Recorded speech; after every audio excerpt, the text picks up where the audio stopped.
escolhi trabalhar com cinema pela imagem cinética, pela imagem em movimento, apesar de considerar também o trabalho com fotografia um trabalho com imagem muito importante.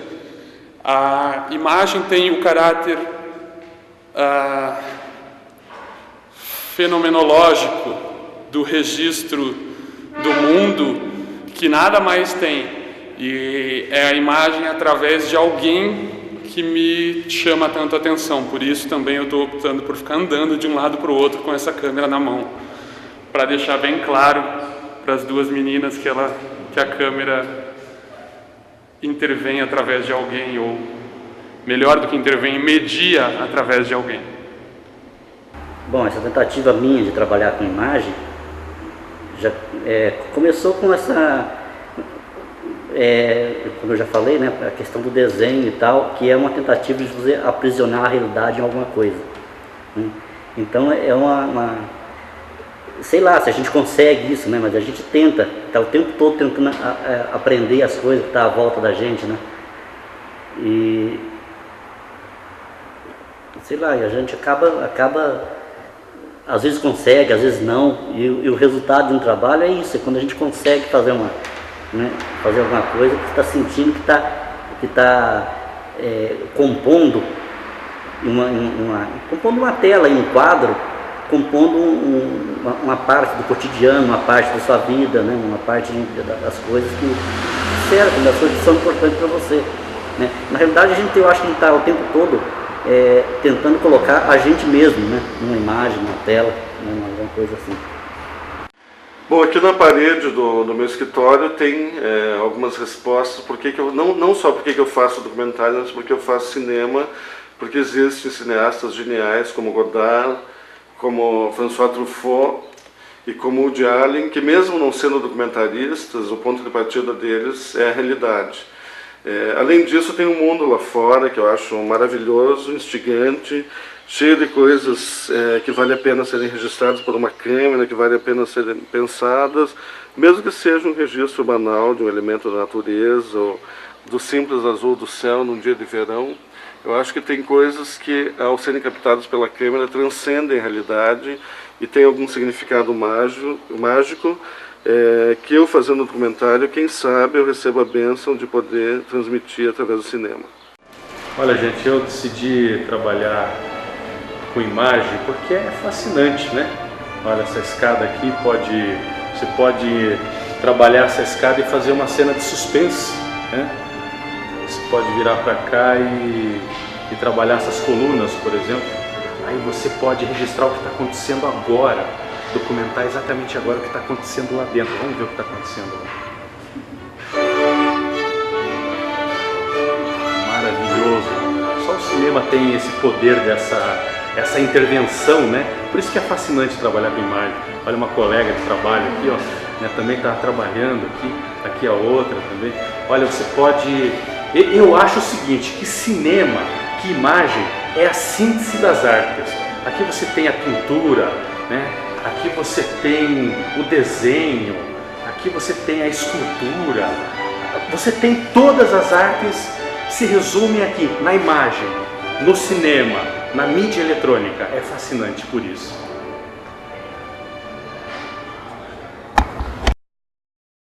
Bom, o documentário é você fazer o registro de determinada coisa, né? Qualquer registro que não tenha elementos claramente ficcionais. A forma de você captar esse registro é que ela é diferente, né? A partir do momento que você manipulou essa imagem, que você editou, já não é documentário mais. Existe muita manipulação no documentário, mas não explícita. Mesmo sendo uma imagem jornalística, se você fez uma edição, isso é até polêmico, mas eu defendo isso, já não é mais documentário. Mesmo que seja um documentário até cru, você consegue, às vezes com a câmera, você consegue manipular uma situação e cria uma situação.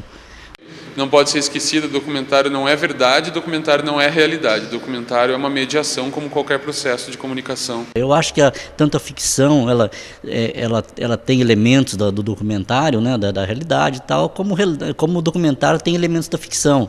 Porque a partir do momento que você escolhe alguma coisa para tratar, algum assunto para tratar, mesmo que você esteja tratando do ponto de vista da ficção, você está criando alguma coisa, você está colocando na tua obra elementos que são do teu tempo.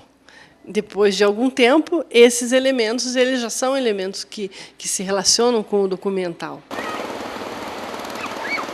Logo no início do século, as primeiras câmeras utilizadas no Paraná eventualmente registravam cenas do cotidiano paranaense. Os pioneiros do cinema paranaense, que a gente pode também dizer do documentarismo, são o Aníbal Requião, o João Batista Groff e o Arthur Rogue. Então o Requião é o primeiro a registrar no Paraná essas imagens. Em formato de cinejornal, que eram os jornais apresentados antes do longa-metragem no cinema. Ele também detinha uma sala de exibição no Paraná, em Curitiba, Smart Cinema. Ele fazia assim toda uma ambientação para que as pessoas sentissem no clima do filme. Foi pioneiro ao inaugurar uma sala com sessões diárias, isso em 1908. Na Semana Santa, ele colocava panos roxos, ele colocava incenso. A vida nos clubes, no poder, inaugurações, as paradas militares, tudo isso ele registrou nas suas imagens. Que conseguiram ser preservados são Carnaval em Curitiba e Panorama de Curitiba, um de 1910 e outro de 1912. O conjunto da obra dele é muito importante como registro daquele momento histórico, para um olhar sobre a história da nossa cidade, dos nossos costumes, enfim. O João Batista Groff também era fotógrafo, exemplo de Requião, e também tinha uma opção do registro documental. Groff fez muitos filmes sobre o Paraná, ele foi o primeiro a filmar as Cataratas do Iguaçu, e o grande filme de Groff, o que passou para a história como o filme mais importante dele, foi Pátria Redimida, em 1930. Que é um filme clássico, não porque ele registra um fato histórico inusitado. João Batista Groff acompanhou todo o movimento de tropas da Revolução de 30. Mas porque ele fornece qualidades fílmicas à altura de competir com o documentário da época. Tanto o Groff quanto o Requião, eles têm o mesmo papel, uma mesma importância na história do cinema paranaense. Um foi seguindo o outro, eles como se tivesse uma continuidade do trabalho dos dois. Dos pioneiros, nós tivemos também outros, o Arthur Rogue. O primeiro filme dele, dos dois filmes que ele fez, se chama Hollywood Studios, e ele filmou em Hollywood. E editou o material. É um filme sobre artistas, sobre estúdios e tal. E aí ele volta, ele anuncia que ele quer montar uma indústria cinematográfica local e tal, e ele faz um filme chamado A Chegada de Didi Caê a Curitiba. Didi Caê era uma moça da sociedade que foi Miss Brasil. E ele a gente pode considerar assim, como o primeiro a pensar no cinema paranaense como uma atividade industrial. Ele sonhava em fazer isso, ele queria fazer isso. O Rogue trouxe para cá um equipamento que logo revelou-se obsoleto. Ele vive exatamente na transição do cinema mudo para o cinema falado. E produzir cinema falado já era uma coisa muito mais cara, uma coisa muito mais que exigia muito mais equipamento. Aí ele vende o equipamento dele e a carreira dele termina nesse filme. A história do cinema no Paraná, ela ainda é uma história em construção. Existem poucos registros, existem poucas coisas, e períodos, por exemplo, esse período dos anos 40, não é um período muito estudado ainda. Na década de 50 você vai ter os registros do COSA, que também foram utilizados amplamente. Não dá para dizer que ele era exatamente um documentarista. Ele era um registrador de imagens. Ele produziu o maior acervo, o mais importante de qualquer documentarista aqui no Paraná em todos os tempos. Isso, claro, na minha opinião. Tanto que acabou acontecendo um negócio engraçado, que é o Severo fazer um documentário de um documentarista, entre aspas, que foi O Mundo Perdido de COSA. O trabalho dele foi deixado de lado completamente, foi esquecido depois que ele morreu e corria o risco, inclusive, de não ser preservado. Então ele fez um documentário contando a vida dele e mostrando toda a extraordinária riqueza desse acervo. É dele o registro dos Chetás na Serra dos Dourados, que foi um grupo indígena localizado, contatado nos anos 50 e que pouco tempo depois foi extinto. Esse filme dele, Chetás na Serra dos Dourados, registra os momentos todos do cotidiano desse grupo indígena. É uma obra fundamental para a compreensão da nossa história antropológica e etnográfica. A gente, vindo mais para os dias atuais, tem uma série de realizadores que são realizadores dos anos 70, 80, que começaram seu trabalho a partir da existência da Cinemateca de Curitiba, que fundada em 1975 como Cinemateca do Museu Guido Viaro. A gente se reunia na Cinemateca como o pessoal se reunia para jogar bola, mas às vezes de jogar bola a gente ia discutir cinema, ia filmar.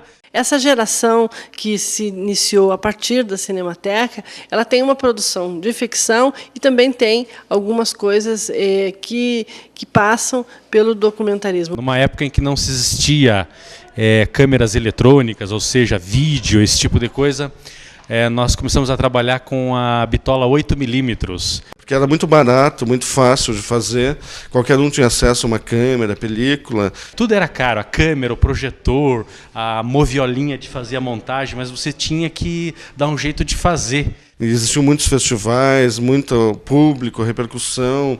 E aqui no Paraná a gente criou um núcleo muito consistente. Eu sou praticamente desse grupo, sou talvez a segunda turma desse grupo. Só que infelizmente o Super 8 praticamente morreu depois de um tempo, com o surgimento do vídeo no início dos anos 80. Eram camerazinhas VHS que ainda era com aquele gravador, sabe? Era o gravador do lado, você não tinha uma coisa embutida, era um negócio bem complexo. A gente chegou a fazer longa-metragem em VHS. Se tiver uma câmera e boa vontade, você faz o documentário, não precisa nem ter ilha de edição, já faz direto editado.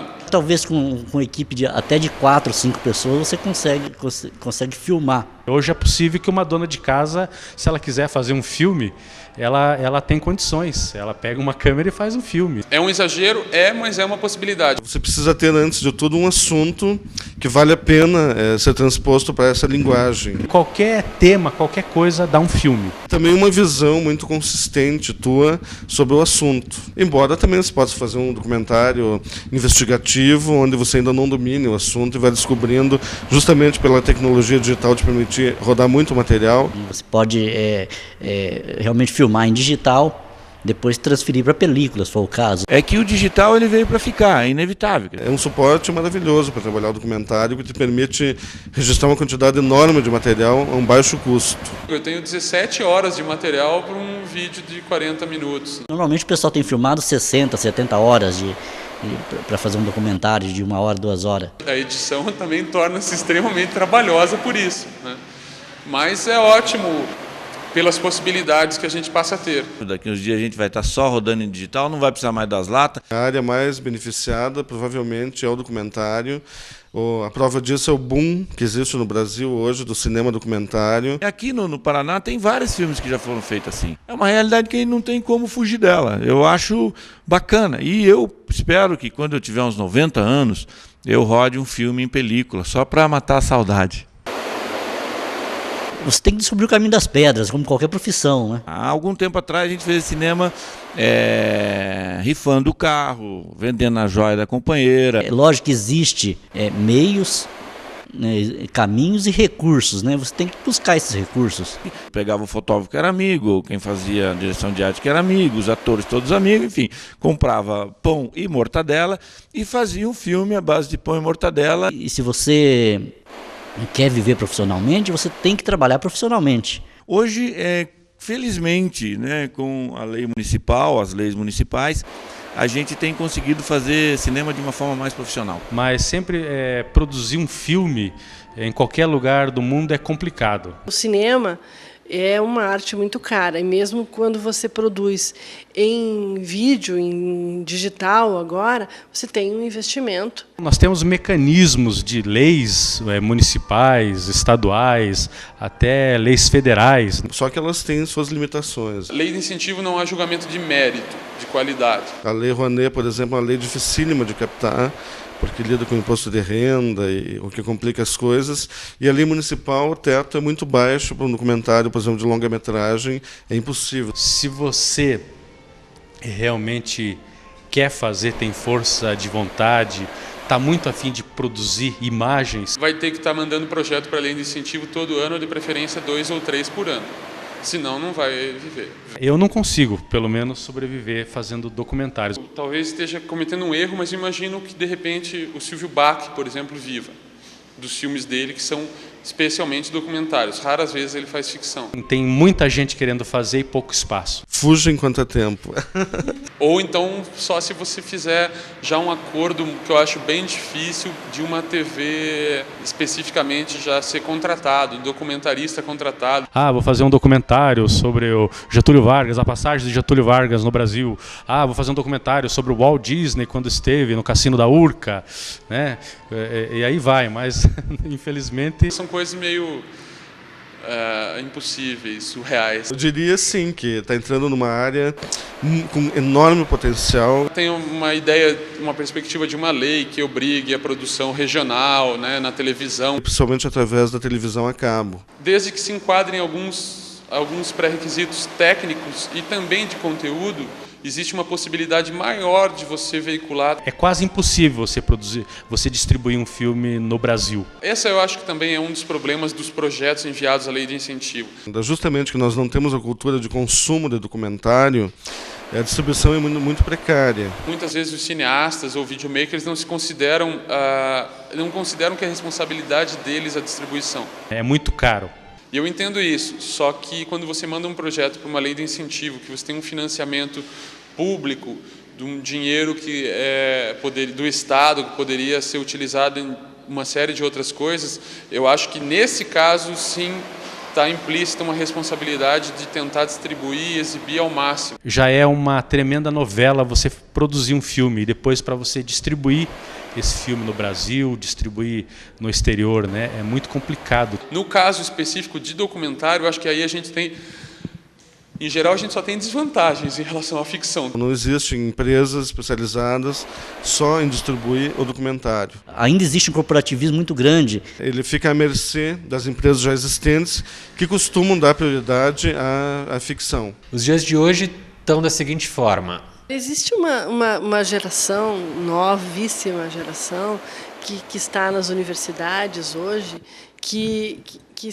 tem uma produção muito forte das coisas da cidade, das coisas do seu tempo. Nunca deu para dizer que existem documentaristas paranaenses. Essa geração, ela está produzindo, ela está fazendo tanto documentário quanto ficção. Existem cineastas paranaenses que eventualmente fazem documentário. E eu acho que no documentarismo eles vão ter um papel fundamental. Eu escolhi trabalhar com cinema pela imagem cinética, pela imagem em movimento. É a imagem através de alguém que me chama tanto atenção. A câmera intervém através de alguém, ou melhor do que intervém, media através de alguém. Bom, essa tentativa minha de trabalhar com imagem, a questão do desenho e tal, que é uma tentativa de você aprisionar a realidade em alguma coisa. E o resultado de um trabalho é isso, é quando a gente consegue fazer alguma coisa que está sentindo que está compondo uma tela, um quadro. Eu acho que ele está o tempo todo tentando colocar a gente mesmo, né, numa imagem, numa tela.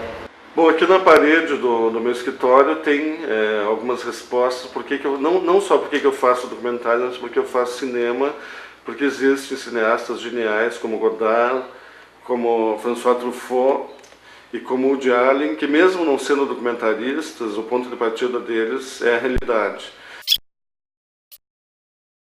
coisas que, ao serem captadas pela câmera, transcendem a realidade e têm algum significado mágico, que eu, fazendo um documentário, quem sabe eu recebo a bênção de poder transmitir através do cinema.